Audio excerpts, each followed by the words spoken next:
الرحيم الحمد لله رب العالمين صلى الله وسلم على سيدنا ونبينا محمد صلى الله عليه وعلى آله وصحبه وسلم تسليما كثيرا وبعد. ربنا آتنا في الدنيا حسنة وفي الآخرة حسنة وقنا عذاب النار. ربنا لا تؤاخذنا إن نسينا أو أخطأنا. ربنا ولا تحمل علينا إصرا كما حملته على الذين من قبلنا. ربنا ولا تحملنا ما لا طاقة لنا به واعف عنا واغفر لنا وارحمنا أنت مولانا فانصرنا على القوم الكافرين. ربنا اغفر لنا ولإخواننا الذين سبقونا بالإيمان ولا تجعل في قلوبنا غلا للذين آمنوا ربنا إنك رؤوف رحيم. اللهم آمين. السلام عليكم ورحمة الله وبركاته. لباسي منهجيتي تعامل كردن لغير قرآن كقرآن كمالك شد باس أكاد هندي شان من باس كرد أوي كأورو لخزمتان دا باسي أكموا هندق منهجيتا تسلا فرمودكاني پیغمبر عليه الصلاة والسلام وتواوكري أوي كالقرآنش باسي أكا بلام ترتيبك پێویست بووە هەندێکیان بەپێش هەندێکیان بهێ خسرێ. یەکێشتر لە منهەجی تەعامولکردن لەگەر ئاەتەکانی قورئان دووبارەکردنەوەی ئاەتەکانە بەواتای تەردیدە کە لە فەرموودەی پێغەمبەر عەلەیهی سەڵات وەسەلام ئاماژەی پێکرایە. تەردید لەبەر چی؟ ئێستا ئەو کاتەی کە منداڵێک لە سەرەتا ئەنێردرێ لە بۆ قوتابخانە بۆ ئەوەی فێرە ئەلیف و با وە سەرەتای پیتەکانی بکەن، مامۆستا لە سەرەتای دەفتەرەکەیەوە 3 جار 4 جار لە سەرەتا لە بۆی ئەنووسی بێ ئەڵێتە منداڵەکە هەتا ئەچیتە ڕێزی خوارەوە هەمووی دووبارەکەوە بە جێرەی ئەویش ئەنووسی بێ ئەو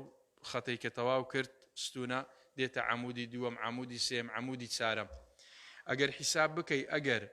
لە یەکی 15 جار دووبارەی کردبیتەوە 4 جار ئەکا 6 جار، ئەگەر 20 جار بی ئەکاتە 80 جار. یعنی بە 80 جار دووبارەکردنەوەی ئەو منداڵە لە بۆ ئەو پیتە فێری نووسینی ئەو پیتە ئەبی و دەستی لەسەر ڕادێ. ئەو کات لە هەر شوێنێک بیلا ئیرادی ئەتوانی تەعامل لەگەر ئەو پیتە بکا کە زۆر دووبارەی ئەکاتەوە. یەکێک لەو منهەجەتە بۆ ئەوەی مرۆڤ بتوانی مانا و واتای ئاەتەکان لە دڵ و دەرونی جێگیر بکا لە هەموو کات و ساتەکان لە بەردەستی حازربی. دووبارەکردنەوەی ئاەتەکانە کە کاریگەری هەیە لەسەر تێگەیشتن و لە کاریگەری لە ناو ناخی مرۆڤیش. ئیمامی حاکم لە مستەدڕەکەی على الصحيحين حديثك روايات أكا لأبو ذر أفرمي أبو ذر عليه قام النبي صلى الله عليه وسلم بآية حتى أصبح يرددها. عليه پیغمبر عليه الصلاة والسلام ليشك لشوكاني كاتك قيام الشونيجي أكرت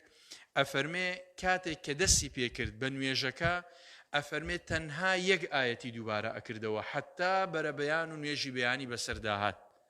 أو ترديد أو دوبارة كردنوا معناي تأثيري وكاريجيري أجيني أو آياتش أو أبو كبروردگار جل جلاله أفرمي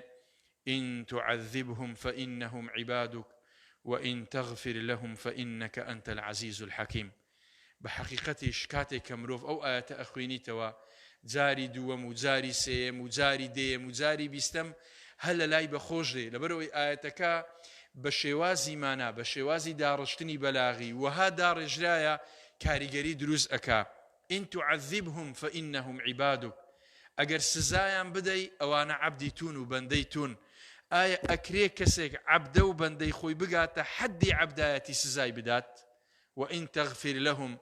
أجر ليش يان خوش ببي تاوانا كانيان فإنك أنت العزيز الحكيم. لبيد صلاتي دنيا أتو أو بري عزته وحكمته هي كاتك يشك سزاء دي ياخد كاتك كلي خوش أبي بحكمته وما مالي لغير أكا. بوي پیغمبر عليه الصلاة والسلام أفرمي حتى بيان أو آياتي ببردوام دوبارة أكردوا. أو من هزيتك خو أجر نكري بوشيوازة مروف ببردوام وابي خو أكري حفتانة زاري قوابي سالانا تنزاري قوابي آياتك كاتي قرآن خوينه وقرآن أخويني توبيني زور كاريگري لسر دروز أكا دووبارەی کە وەجاری یەکەم جاری دووەم جاری دێم پازە با بڕوە بزانێت چەندە کاریگەری لەسەر دڵ و دەرونی مرۆڤ دروست ئەکا کە زۆر جار ئێمە لەو منهەجەتەی پێغەمبەر عەلەیهی سەڵات وەسەلام دوورین. خاڵێکی تر هەر لە فەرموودەی پێغەمبەر عەلەیهی سەڵات وەسەلام وەرئەگیرێ وەڵامدانەوەی ئاەتەکانی خوددای سوبحانەه وتعالە بۆی کاتێک کە مرۆڤ ئاەتەکان ئەخوێنیتەوە بە دڵێکی سارد ئاەتەکان نەخوێنیتەوە بە عەسابێکی یعنی حاڵەتێک کە ئاگای لە خۆ نەبی تەعامل لەگەر ئاەتەکان نەکا بەڵکو تێکەربوونی لەگەر ئاەتەکان بتوانی وەڵامگۆی ئاەتەکان بیت کاتێک کە ئایان خوێنیتەوە. لە صحیح ئیمامی مسلم فرمودەیەکەیە کە حوذەیفە لە بۆمان ڕیوایەت ئەکا ئەفەرمێ صليت مع النبي صلى الله عليه وسلم ذات ليلة أفرمي لشويق لشوكان لقر پیغمبر عليه الصلاة والسلام نيجم أكرت أو حالتانيك لآياتكان باز أكرت دوباره بونوات وەڵام دانەوەی ئاەتەکان هەز ئەەکەی پێغەمبەر عەلەیهی سەڵات وسەلام لەو نوێژانە کردیتی کە تەنها بووە بەخۆی یعنی ئەوە نەبووە لەگەر جەماعەت لە پێشەوەی ئیمامەتی و جە لەسەر خەڵک درێژی کردبیتەوە تەطبیقی ئەوانەی کردوی کە زۆر جار بەداخەوە یعنی وەکو کاتێک کە ئەبین بە ئیمام خەریکە ئەو منهەجیەتەی کە شخصیە ئەبی مامەڵی لەگەر بکەین لەسەر خەڵک تەطبیقی ئەەکەین نە ئەو حاڵەتەی کە ئەتولەی حاڵی ئەبی لەوانەیە هەموو ئەو خەڵکەی کە لە دوایتوە بەو شێوازە تەعاملی لەگەر نەکا لەوانەیە تو کە ئاەتێک دووبارە ئەکەیەوە چەند جارێک ئەوەی دواتر برێ وڵا ئاەتی پاشتری لە بۆ نایە لەوە دووبارەی ئەکاتەوە بەو نوعی تێ ئەگا نازانی ئەتو کاریگەر بووی بە ئاەتەکەی کە دووبارەی ئەکەیەوە یاخود تەجاوب لەگەر ئاەتەکان کاتێک کە باسی تەسبیحاتی خوا ئەکا بڵێ سوبحان الله باسێک کە باسی حەمد ئەکا بڵێ الحەمد لله کاتێک کە باسی بەهەشت ئەکا بڵێ اللهم إني أسألك الجنة کاتێک کە باسی دۆزەخ ئەکا بڵێ اللهم إني أعوذ بك من النار خۆ ئەوە ناکرێت لە ئیمامەتی و لە جەماعەتی خەڵک ئەو شتانە دووبارە بکرێتەوە بۆیە کاتێک کە مرۆڤ ئەبیتە خوێندنێک تایبەت بەخۆی و ئەگەر لە ناو نوێژبی ئەولاترە کە حوذەیفە ئەڵێ پێغەمبەر عەلەیهی الصلاة والسلام إذا مر بآية فيها تسبيح سبح كاتك تسبيحاتي تدابا تنزيه پروردگاري تدابا جل جلاله تسبيحاتي أكرد وإذا مر بسؤال سأل أجر بسيار كدني تدابا لداوا كدني رحمتي خوا بخششي خوا نعمتي خوا بهشتي خدا سبحانه وتعالى أفرمي سأل داوای لە پەروەردگاری ئەکرد وإذا مر بتعوذ تعوذ ئەگە خۆپاراستن با بە پەروەردگاری لە ناخۆشیەکان و فتنە و بەڵاو ناخۆشی و نەخۆشیەکان و سزای دۆزەخ خۆی بە پەروەردگاری ئەپارا سبحانه وتعالى ئەوە مامەڵەیەکی ترە کاتێک کە مرۆڤ مامەڵە لەگەر ئاەتەکانی پەروەردگار ئەکا جل جلاله سبحانه وتعالى منهجەتی تەدەبڕ کە باسمان کرد منهجەتی تەردیدی ئايات و دووبارەکردنەوە وەڵامگۆی ئاەتەکانی پەروەردگار وا لە مرۆڤ ئەکات تەذەکوری لە بۆ دروستکە تەذەکوور چییە کە قورئان لە چەند شوێنێک باسی تەذەکوور ئەکات حتى لە سوورەی ئالی عیمران کاتێک کە باسی ئاەتی محکەم و متەشابه ئەکا ئەفەرمێ وما يذكر إلا أولو الألباب کاتێک کە باسی تەدەبوری قورئان ئەکا ڕێک لەگەری باسی تەذەکوور ئەکا ئەفەرمێ كتاب أنزلناه إليك مبارك ليدبروا آياته وليتذكر أولو الألباب أو وكو ربط كردن شكي هي پروردگار جل جلاله هر كاتي كباسي تذكر أكا باسي عقل ناكا باسي لب أكات وما يذكر إلا أولو الألباب عقلت هي لبت هي عقل ئەگەر بهینێ پێش وەکو لوب وەکو گوێزێک کە ناوکەکەی تێدابیت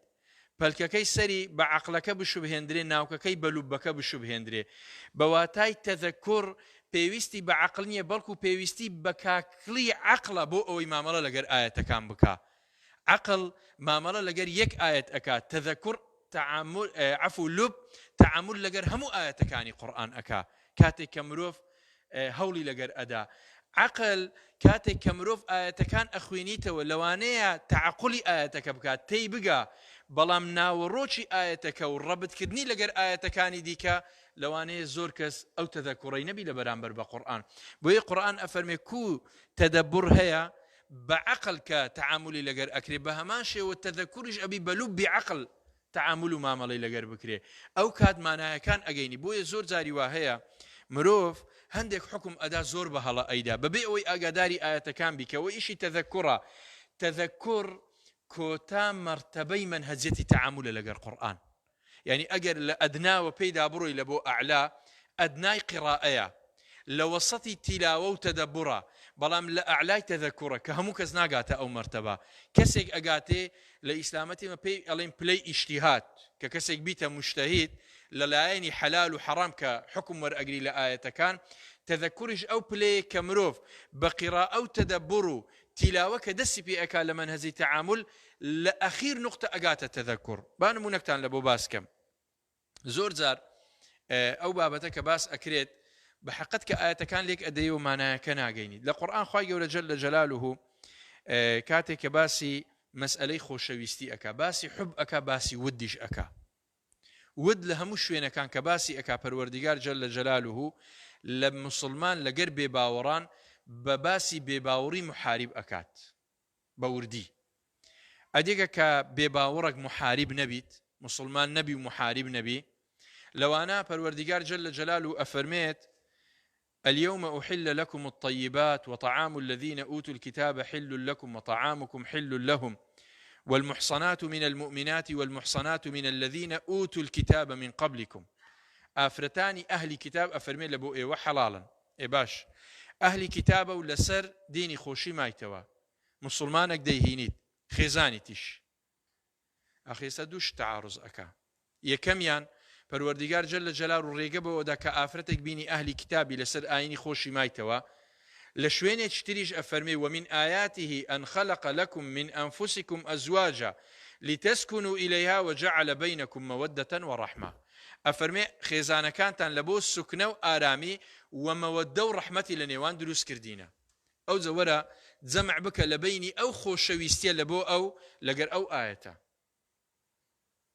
ئاەتەکە ئەفەرمێ مەوەدە هەیە باشە خێزانی تشی لایش کە ئەڵێ نە مادام بێ باوەڕە نابی خۆشت بوێ ئەدی کو جەمعەکەی لە بینە ئەو دوو ئاەتانە ئەوە پێویستی بە تەذەکوڕە وود کە لەگەر بێباوەڕی محارب شەڕکە ڕەبتی ئەکا ئەبی ئەوانە لە قورئان تەفسیل بکرێت لێک بدرێتەوە ورد بکرێتەوە شی بکرێتەوە لۆ ئەوەی مانا ڕاست و دروستەکە مرۆڤ مامەڵەی لەگەر بکە جگە لەوە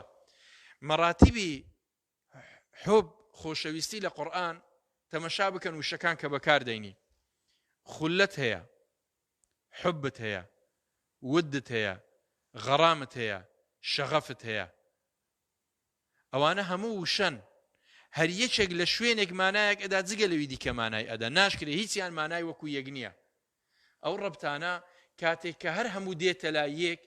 مانا واتایەکی زۆر جوانت لە بۆ دروست ئەبی و ئەتانی لە هەموو ئەو بابەتانەی کە لە واقع تووشی ئەبی وەڵامی بدەیەوە زۆر بە ئاسانی لە قورئانیش ئەگەر بە وردی مرۆڤ مامەڵەی لەگەر بکە لە پلەکان بۆیە تەذەکوڕ تایبەتمەندیە کە کۆتا پلەی مامەڵەکردنە لەگەر كلامي پروردگار جل جلاله سبحانه وتعالى تذكر بواتای چییە تذكر لذكرى كمقابلكي نسيانا ليات كردنا كپروردگار فرمي وذكر ربك إذا نسيت ريك بپیچوانەی ذكر باسي نسيان أكا تذكر بواتای ئەوەدێ مرۆڤ شتێک لە ذهنی ئامادە نییە ئامادەی بکە ئەو شتەی کە لێرە نییە حازری بکە بیگەڕێنیتەوە جارێک ئەوە پێی ئەگوترێ تذكر بوي بياد هينانوا وذكر فإن الذكرى تنفع المؤمنين كقران نوي لبو أوشتي كليرين ياخذ لا يتسوى تذكر كرتي بوختيكي بوشي وازيا أوي مروف لبيني همو سورة كاني قرآن لبيني همو آية كاني قرآن لبيني أو قصة بسرهاتاني باسي أكا لقر أو حكماني باسي أكا مرۆڤ بە نەتیجە لی دەربچی نەک تەنها تەمەشای بکە زۆر جاری وهەیە بەداخەوە ئێمەی مسلمانان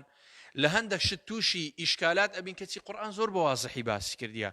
لە بۆ منە زۆر جار کێشە و مناقەشەی زۆر هەیە ئایا ئەکرێ ئافرەت تەوەلی حکم و مەناسیب بکە یاخود یان نا مناقەشەی گەلێک زۆر ئەکرێ ئەگەر بگەڕێەوە سەر قورئان زۆر بە سادەیی پەروەردگار جل جلاله سبحانه وتعالى ئەفەرمێت لباسي قصي سليمان لقر ملكي سبأ إني وجدت امرأة تملكهم وأوتيت من كل شيء ولها عرش عظيم إني وجدت امرأة تملكهم لو قرآن نقلي أكا لباشان كاتي كراويش با دور بري أكا ألي إني ألقي إلي كتاب كريم وإنه من سليمان إنه من سليمان وإنه بسم الله الرحمن الرحيم ألا تعلوا علي وأتوني مسلمين يا أيها الملأ أفتوني في أمري ما كنت قاطعة أمرا حتى تشهدون. أوان سيان بيقو قالوا نحن أولو قوة وأولو بأس شديد والأمر إليك فانظري ماذا تأمرين. قالت إن الملوك إذا دخلوا قرية أفسدوها وجعلوا أعزة أهلها أذلة. أو قصي شيء قصي أو ملكية. فالوردقار جل جلاله لحفظ بقي آسمان لقرآن تصديقي أو آفرتاك فرمي وكذلك يفعلون أو آفرة الراس أكاد. إباشا قرآن لو باسي أو آفرة أكاد لزمني ملكايتي كبلي عقلي للراويش كاركاني زور بهستر بو أغانا أبو كسية كم لو دولتا وباشترين ريقة سارشي دانا. أما زور زاروي إشكال لسر كوماليك بابتي تكدروس أكين قصي موسى عليه السلام لقر شعيب ووجد من دونهم امرأتين تذودان قال ما خطبكما قالتا لا نسقي حتى يصدر الرعاء وأبونا شيخ كبير. إساودو آفرة إهاتين إيش أكن إيشي أو سردمي بلام لجيري حد السنوري خوي إيش أكن أكري إيش نكات آفرت قرآن بەو شێوازە مامەڵی لەگەر ئەکا کەچی زۆر جار وەیە ئەمە ئەگەر بگەڕێنەوە سەر قیسە خۆ قیسە پەروەردیگار کە باسی ئەکا بەس تەنها باسکردنی فکر نییە لە قەنەعەتی مرۆڤ باسی بکاو تەواو بڕێتەوە نە لە بۆ ئەوەیە کە دەرس و عیبرەتی لێ وەربگیرێ. ئەوە ئیشی تەذەکوڕە کاتێک کە قیسەکان لەگەر یەکتر بەراورد ئەکا حکمەکان لەگەر یەکتر بەراورد ئەکا مانا واتایەکان دەینیتە گەریەک لە بۆ ئەوەی حکمێکی صەحیح و دروست وەرگری. جاری وا هەیە حکمەک ئەدەی ئیستیدلالیشی پێ ئەەکەی غەڵەتیشە. لە بۆ نمونە کەسێک لێت ئەتپرسی خوێن حەرامە یان حەلالە تۆڵەی حەرامە خوێنە کاتێک کە ئاژەڵە هەرچی هەیە کە بخورێت بەدەلیلی حرمت عليكم الميتة والدم. فعلا وایە بەڵگەکە ئاەتیشە بەڵام ئیستیدلالکردن بە تەنها بەو ئاەتە و حکمەکە سەد غەڵەتە. لەبەر چ؟ لەبەر ئەوەی دەبی ئەو ئاەتەی کە باسی دەم ئەکا لە سوورەی ئەلمائیدە لەگەر ئەنعام ڕەبتی کەی. پەروەردیگارە فەرمێ جەل جەلالوه قل لا أجد فيما أوحي إلي محرما على طاعم يطعمه إلا أن يكون ميتة أو دما مسفوحا. أو دما مسفوحا بواتاي خوينك كدرأتي أو أمينيتونا كواتا آية مائدة أبي بلي حرمت عليكم الميتة والدم المسفوح. أبي آية مائدة وأنعام بيتا كنيك أوز حكمك وربجيري وربط بكري لقر حديثي بيغمبر عليه الصلاة والسلام أحل لنا ميتتان ودمان كليري استثناء أكا أو إيشي شيء إيشي بأقاداري أو سري قرآن أو سري وأقاداري فرمودكاني بيغمبر بي عليه الصلاة والسلام لقريشي أقاداري زباني عربيش بي كآياتكان لچندري بكارديني وأوشا لبرتسوا بكاراتي لبرتسوش شكا بكارناتيا أو إيشي تذكرة كاتي كمروف أيقاتي كبداخ وزور زار زور كسي لما بدأي قراءة لقر تعامل كردن لقرآن إيشي أكاتا إيشي كسي كتذكرة كبروردقار جل جلاله روي منهزيته وبوشي وازا ما ملي لقر أكات بويا كسي كاتي كأيوي لقرآن تيبقى وتذكر لقرآن بكا پروردگار جل جلاله هر اوها باسيناكا تمشابكا كباسي قرآن أكا أفرمت تذكرة تبصرة وذكرى لكل عبد منيب. إنابا مرز لبو تيجيشتن لقرآن ولبو تذكر لقرآن. إنابتيا لقرآن توبته أو بتها توبة أوي مروف لمعصية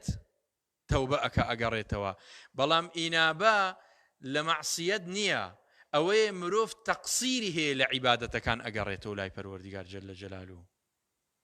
أوزا پروردگار أفرمي أو تبصيرة وذكرى لكاتك عبد ما ناي منيبايتي ورقرت أو كات تذكري لبو دروس أبي يان أفرمي للصوري غافر وما يتذكر إلا من ينيب. تذكر بإنابة أبسيته پروردگار جل جلاله بوي أو كاتي إنابي نبي بپیچوانه و کواتا مروف خوی پیگوری پروردگار فرمی سأصرف عن آياتي الذين يتكبرون في الأرض بغير الحق. لقرآن دا زي كسك نابتوا كغوي بقور بزاني تسل بديهناني ما نواتايا كاني ياخذ بلي وإني وإن كنت الأخير زمانه لآت بما لم تستطعه الأوائل. كزور زاروية بناوي قرآن وبناوي وشو رافكرني قرآن تحريف تأويل قرآن أكري کە لە وسایلی ئیعلام زۆر جار ئەبیندرێ و ئەبیسرێ ئاەتەکان لە غەیری شوێنی خۆیدا ئەندرێ ئەو کات ئەوە تەحریفکردنی قورئانە ئەوە ئەو مانایە کە پەروەردیگار جەل جەلالو ئەیلوێ لە دوو شوێن لە قورئان لە سوورەی النساء و لە سوورەی الأنعام پێمان ئەفەرمێ وإذا رأيت الذين يخوضون في آياتنا فأعرض عنهم حتى ئەوانە ئەسڵەن حەقی گوێگرتنیشی نییە لێ ئەبی قەتعی گوێگرتن بکرێ یان ئەوە تەوشەکەی کەلامەکە مەجلیسەکە ئەگۆڕ یانیش ئەبی مرۆڤ وەکو ئەڵێ هەجری بکاو لێی دوور بکەوتەوە. وشەیەشتر کە قورئان بەکاری دەینی وشەی دیراسەیە. وشەی دیراسە کە ئەڵەی دەڕست و ئەلقورئانە بەواتای ئەوەیە مرۆڤ ئەو شتەی کە ئەیخوێنیتەوە ئیتیباعی بکە وەکو کەسێک کە ڕێگایەک ئەگری ڕێگای هەنگاوی دووەم هەنگاوی سێم ڕێگایەکە پێیدا ئەڕوات. مەدرسە لە زبانی عەرەبی مەدرەست هەیە وەکو ئیسمی مەکان مەدرەسەت هەیە. مەدرەس بە شوێنی دیراسە ئەگوترێت بەس ئەو شوێنەی کە لێی دانیشی بەڵام مەدرسە بە هەموو ئەو حدود و سنوورە ئەگوترێت کە شوێنی دیراسە لێکردنە. لێ زۆر زاروێ لە سەرف طبعا یەک لەو علمانەیە کە گرنگە لە بۆ تێگەیشتنی قورئان. تەماشا بکەن لە کە پەروەردیگار جەل جەلال و باسی ئەفەرمێ کتاب مبین. مبین ئەمە بە چیلێکی ئەدەینەوە ئەڵێن ڕوونە بەڵام مبین دوو سیغەی فعلی هەیە یان مبین لە بانەیە یان لە ئەبانەیە. ئەگەر مبین لە بانەبی بەواتای کتاب ظاهر في نفسه ئەگەر لە ئەبانەی بی کتاب مبین لغيره مظهر لغيره لو شوێنە مبین بە هەردوو مانادێ يعني كتاب بين في نفسه مبين لغيره ئەوە علمی صرف ئەو مانایە لێک ئەداتەوە. بۆیە زۆر جاری وایە هەندێک وشە دێت لە زبانی عەرەبی کە دەسەوسان ئەبی بەرامبەری ئەڵێن شازە نە شاز نییە. سەدیقەتکەن لە قورئان لە ئیسمی مەکان طلعت هەیە طلع مطلع دێت بەڵام لە قورئان فەرمێ حتى إذا بلغ مطلع الشمس نافرمي مطلع الشمس يان لمشرق شرق أبي بقول تري مشرق بس قرآن فرمي مشرق لقصي ذو القرنين باسي أكا كأفرمي مطلع خدي مكاني طلوعه ريك أو شوينيك روجي لي هلدت يان روجي لي آواء أبي مغرب بلام كأفرمي مغرب يان مطلع يان مشرق يعني مكان جهي الشرق يان جهي غرب وكو بكار هاتن يعني أو كاتي جهكية بوية ذو القرنين حتى إذا بلغ مطلع الشمس نجيشت خدي شويني روج هلاتن جيشتي تجهي الشرق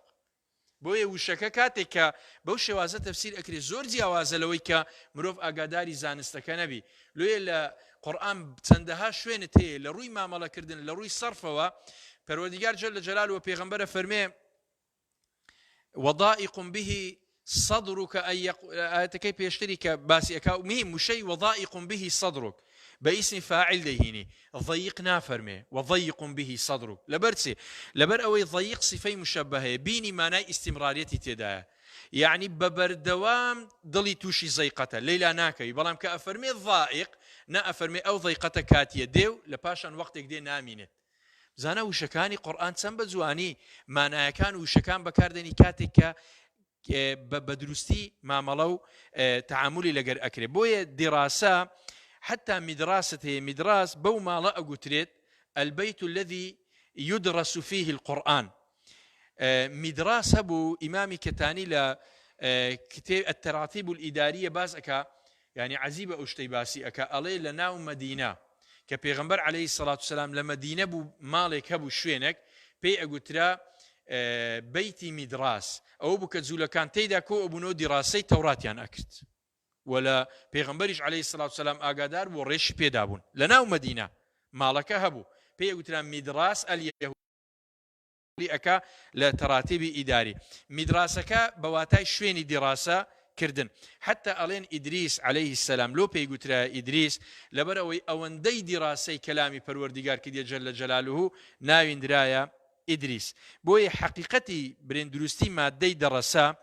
بوي أقتري مروف كاريك أنزام بدا حتى أوي شوينواري دروس أبي لسر مروفكا أونده معاملي لقر بكا بوي الدرس زور عامترا وقجيرترا لعلم لقر معرفة درس فراوانترا وتايبتريش لقراءة كقرآن أما جي بيئك أفرمي ولكن كونوا ربانيين بما كنتم تعلمون الكتاب وبما كنتم تدرسون. رباني غلطنا لمعجم مقاييس اللغة كباسي أكا مادي الريو بي أفرمي هم تربية هم ولاية تدا، يعني پروردە كردن هميش مانای سەرپەرشتکردنی تێدایە و ئەوەیە ئەو کەسەی کە کەسەکە پەروەردەی ئەکا بەردەوام لەگەڵی بی تعاهد المربی بۆیە کە ئەگوترێ ڕەبانی بەخۆی ڕەبیە ڕەب کە پاڵ ئەدرێ لە بۆ لای یائی متەکەلیم یعنی پەروەردیگاری من، بەڵام کاتێک کە ئەلیف و نونەکە ئەگوترێ ڕەبانی لە بۆ ئەوەیە کە مبالغە لە وشەکەدا دروست بیت. بۆیە ڕەبانی کە ئەفەرمێ وەلاکن كونوا ڕەبانیین ئەمە ئەڵێن خوایی بن، ئەفەرمێ ڕەبانی ئەخذت هەیە بەواتای ئەوەی هەموو ئەو شتانەی کە لەلاتە کە دینداری پێ ئەەکەی ئەبی یەک سەرچاوی هەبی کە لە لای ڕەبەوە بی جەلە جەلاله سبحانه وتعالى، لە لای غەیری ڕەبەوە نەبی سبحانه وتعالى. بۆیە پێغەمبەر عليه الصلاة والسلام کاتێک کە ئیمامی عومەر ئەبینی تەوراتی لەکنە ئەفەرمێ ئەڵێ تەوراتە لامە، ئەفەرمێ واللهی ئەگەر موسای کوڕی عیمران زیندی بە ئەبا ئێستا بە دوامین کەتبە لێ ناگەڕێت قەتیعەکە لەو ثەقافە کە لە بەشی لە محاضەڕەی یەکەم باسمان کرد. ئەو مانایە ڕەبانی ئەخذە کە تەنها لە پەروەردیگاری جەلە جەلاله وەری ئەگری. حاڵەتی دووەم ئەوە لە بۆ خۆی ڕەبانی ئەخذە، ئەدی کاتێک کە مامەڵە لەگەر خەرگ ئەکا ئەبی پەروەردەیان بکە بەوەی کە پەروەردیگار دای بەزاندێ سبحانه وتعالى، نەوەک بە عەقڵ و بە بۆچوون و بە تێگەیشتنی خۆی. زۆر جار ئێمە مامەڵەی هەڵا ئەکەین لەگەر قورئان ڕەئی خۆمان ئەڵێن حتا لێ ئەبینەوە ئەو جاڵێن خوای گەورە ئەوها ئەفەرمێ، یعنی خەریکە کەلامی پەروەردیگار جەلە جەلاله ئەکەینە تەصدیق لە بۆ ڕەئی خۆمان کە ئەوە گەورەترین هەڵەیە لە منهەجەتی تعامل لەگەر قورئان. نە بڵێ پەروەردیگارە فەرمێت تێگەیشتنی من لە ئاەتەکان وایە، نەک ئاەتەکە پاڵپشت بە قووەت بکەی لە بۆ قسەکانی خۆت. ئەوە زۆر جار وایە حتا لە خوتەب لە مەنابیر لە محاضەرات ئەو شێوازە ئەبیندرێ لە مامەڵەکردن، نە ئەبی ئاەتەکە بێتەوە ئەو جە مرۆڤ لەوانەیە تێگەیشتیت و هەڵە بوو بیت کە ئاەتەکە ئەگەی پاڵپشت لە بۆ قسەکان کە بەکاری دەینێ. بۆیە مرۆڤ ئەبی خەڵکیش کە پەروەردە ئەکا بە کەلامی پەروەردیگار جەلە جەلاله و پەروەردەی بکە. تەسەوڕکەن ئەو قسەی یەکەم لەوانەیە زۆر قوڕس بیت کردنی، بەڵام ئەگەر قەزیە قورئان باسی کردبی جاری وا هەیە جێگای حەدیثیش نییە باس یعنی بیهینەوە تەسەوڕ ئەکەن قورسە قسەکە، بەڵام حەقیقەتە لە منهەجیەت ناکرێ بابەتە قورئان بە تێر و تەسەلی باسی کردبی واز لە هەموو ئەو قورئانە بینی حتا ئیستیدلال بە مانای ئەوە نییە تو ئیمانت بە حەدیثەکە نییە، مانای ئەوە نییە تو باوەڕت بە حەدیثەکە، نە منهەجیەتی تعامل لە مامەڵەکردن پەروەردیگار وای فێرکردینە، پێغەمبەر عەلەیهی سەڵات وسەلام وای فێرکردینە. تەمەشا بکەن لە هەموو منهەجیەت کاتێک لە ئوسوڵ ئەخوێندرێ لە مەسادری ئەدیلە ئەگوترێ قورئان حەدیث شەرع من قبل ئیجماع قیاس شەرع من قبلنا ئیستیصحاب بڕۆ بە دوایدا عورف، ئەوانە هەموو ئەدیلەن، بەڵام قورئان و حەدیث لە ناوی یەک چەماون لە بەرامبەر هەموو ئەدیلەکانی دیکە، لە خارجی ئەو چەماوەیەی ئەو بازنەی قورئان و حەدیثە، بەڵام کە دێناو ئەو بازنەی قورئان لە پێش حەدیثە. ناکرێ یعنی منهەجەتەکە عکس بیتەوە لە ڕووی تعاملەوە. لێ ئەوە زۆر جاری وهەیە کە تو مامەڵە بەو شێوازە لەگەر ئەەکەی فەهمی غەڵەت دروست ئەبی لە لای خەڵکێک کە جار وەیە منهەجەتی تعاملی نییە لەگەر خودی تعاملکردن لەگەر کتابی پەروەردیگار جەلە جەلاله. لێ مهمەی حەدیث بەرامبەر بە قورئان چییە؟ مبەینە لە بۆ مجمەلی یاخود تفصیلی ئەدا لە شوێنێک کە قورئان بە کورتی کە مجمەلە باسی کردیا، یان مؤکیدە لە بۆ حکمێک لە قورئانەیە و حەدیثیش باسی ئەەکە، یان جار وەیە مؤسیسە حکمك داینی کە قورئان باسی نەکردیا، ئەو حکمت باس کرد کە قورئان باسی نەکردیا ئەبی ئیستیدلال بە فەرمودەکە بکەی. ئەگەر لە قورئان مطلقە ئەو مقەیەدی ئەکا کە ئەوە ئیشکالاتی زۆر دروست ئەکا ئەبی ئەو کات قەیدەکە بینیەوە لە عام و لە خاص بە هەمان شێوە، بەڵام کە دێ سەر قورئان مصدری مەصادیرەکانە حتا لە پێش فەرمودەی پێغەمبەریشە عەلەیهی السەڵات وەسەلام. بۆیە قورئان ئەفەرمێ کە ڕەبانی ئەخذە خەڵکیش پەروەردە ئەەکەی بما كنتم تعلمون الكتاب وبما كنتم تدرسون، بە دوو سەبەب، یەک بە عیلم ئەویش نەسی منهەجی ئەبی وەربژێری لە پەروەردیگار جەلە جەلاله سبحانه بما كنتم تعلمون کە مەبەستی پێی وەحی خوایە سبحانه وتعالى، دووەمیان وبما كنتم تدرسون. تدرسون ئەو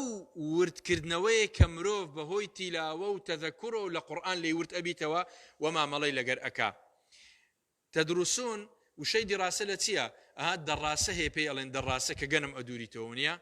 کە بەناو گەنمدا ئەڕوا هەموو پەلکەکانی لێ کاتەوە گەن مەسافەکەت ئەداتێ ئەبی مرۆڤ بەو شێوازە کە تەعامل لەگەر قورئان ئەکا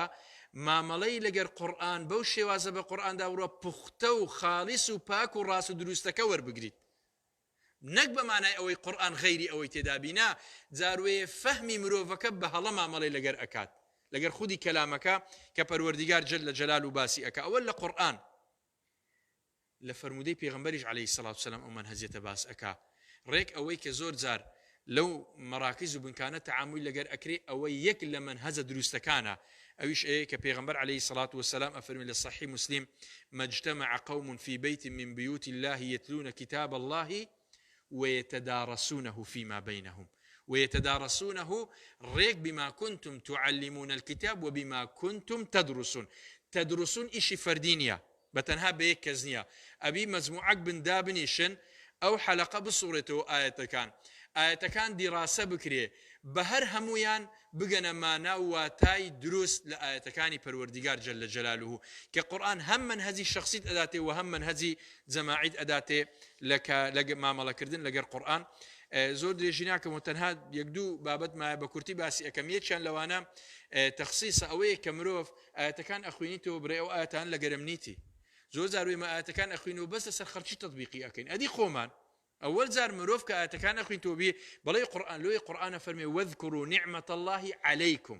وما أنزل عليكم من الكتاب والحكمة يعظكم به أفرمي بو كتاب خواي قولي يكيكتان آموشگاري أكا ناكري من آيات كان بخوين مو بس خوم لبب مدري إذي كتطبيقي همو خرشي بكم نا بيت سوانكي راس أبي يكم كز دسر خومي تطبيق بكم أو زأوكات لبو دورو بربيلي موا بو القرآن فرمي لقد أنزلنا إليكم كتابا فيه ذكركم أفلا تعقلون بواتاي تخصيص حالتي دوام كاريگربوونە لەگەر ئاەتەکان پێغەمبەر عەلەیهی سەڵات وەسەلام لە حەدیثی عەبدوڵای کوڕی مەسعود نەک تەنها بەس بخۆی لەسەر ئەسحاب ئەی فەرموو بە ئەسحابەکان لەوانە عەبدوڵای کوڕی مەسعود ئیقرأ عەلەیە القورئان کە ئەفەرمێ هەر کەسێک حەز ئەکا قورئان جێ ڕابگری وەک ئەوەی کە دابەزیە با لە عەبدوڵای کوڕی مەسعود جێ ڕابگری عەبدوڵای کوڕی مەسعود فەرمووی یا رەسوول الله ئەقرأ عەلەیکە وعەلەیکە أنزل قال إني أحب أن أسمعه من غيري سورة نساء إلى سرخين سورة نساء أمالين باسي ميرات وطلاق ونكاح أو بابتانا أكا كتيك جايشت آياتي تلوسي عبد الله كوري مسعود أفرمي كسرن بركة بيغمبر أجرياء عليه الصلاة والسلام حك فكيف إذا جئنا من كل أمة بشهيد وجئنا بك على هؤلاء شهيدا يعني باشا أجريان لبرتي بيغمبر بروي كاريجر أبي بآية كاني قرآن كأصحاب لي أجرنا أفرمي بيغمبر عبد عليه الصلاة والسلام كان يصلي وفي صدره أزيز كأزيز مرجل من البكاء كو منزلك لسر آقري يعني كزا كزي دي بوشي وازا أفرمي ناوسينجي بيغمبر عليه الصلاة والسلام كزا كزي دي دهات أو كاري قربونا كاتكي إمام عمالي لقر أكين من لخوم وأيلم كزور زار إما الظلم أكين لخوين نوي آياتكاني قرآن كقرآن بيمانا فرمي ألم يأني للذين آمنوا أن تخشع قلوبهم لذكر الله وما نزل من الحق ولا يكونوا كالذين أوتوا الكتاب من قبل فطال عليهم الأمد فقست قلوبهم وكثير منهم فاسقون فالوردقار جل جلاله باسي مجموعيك أكالا قسسين وإذا سمعوا ما أنزل إلى الرسول ترى أعينهم تفيض من الدمع مما عرفوا من الحق يقولون ربنا آمنا فاكتبنا مع الشاهدين لا سوري الإسراء فرمي وقرآنا فرقناه لتقرأه على الناس على مكث ونزلناه تنزيلا زانت سمان بإيري پروردگار جل جلاله أفرمي قل آمنوا به أو لا تؤمنوا أفرمي إيماني بيبينين يا بينين أو تخيرا أبي مروف رابط سلشكاتك پروردگار جيلي بي أو هاي بي أليه أفرمي إن الذين أوتوا العلم من قبله إذا يتلى عليهم يخرون للأذقان سجدا ويقولون سبحان ربنا إن كان وعد ربنا لمفعولا ويخرون للأذقان يبكون ويزيدهم خشوعا أفرمي أجر إيماني بيبينيان بينن أواني كأهل علم بنكاتك كآية كانيان بسردا أخوين ديتوا ببي وش خوان راناقرن بدانيشتا وش خوان راناقرن يكسر أكون سزدل بو پروردگار جل جلاله بس بتنها جليبون لآية كاني قورآن کە ئیمامی عوثمان ڕەزا و ڕەحمەتی خوای لێبی ئەفەرمێ لەو طهرت القلوب لم تشبع من قراءة القرآن و ئەفەرمێ ئەگەر دڵەکان پاک بن لە خوێندنەوەی قورآن تێر نابن ئەگەر جورئەت بکەین قسەیەک لەسەر قسەکە زیاد بکەین ئەوەش بڵێن حتى نەک لە قراءەی قورآن لم تشبع من سماعه لە گوێڕاگرتنی قورآنیش هەر تێر نابی کاتێک کە مرۆڤ بەو دڵە و بەو بە لە دەڵەیبەی کە پەروەردیگار جەل جەلاله و باسی ئەکا بەدڵە پاکە مامەڵە لەگەر کەلامی پەروەردیگار بکات سبحانه وتعالى ئەوە کۆمەڵە منهەجێتێک بوون کە قورآن ئاماژەی پێ ئەکات و لە فەرموودەکاندا هەن ئەمن ئەکیدم جێی زیاتر هەیە کاتێک کە دیڕاسە بکرێ ورد بکرێتەوە پەروەردیگار جەل جەلاله لەو کەسانەمان بکە کە لەگەر ئاەتەکانی قورآن کاریگەر ئەبن وقورآن تأثيريان لأكا ولا كردوي روجانا دا بيكنا عملوا إيشي بيبكن وصلى الله على سيدنا محمد وعلى آله وصحبه وسلم تسليما كثيرا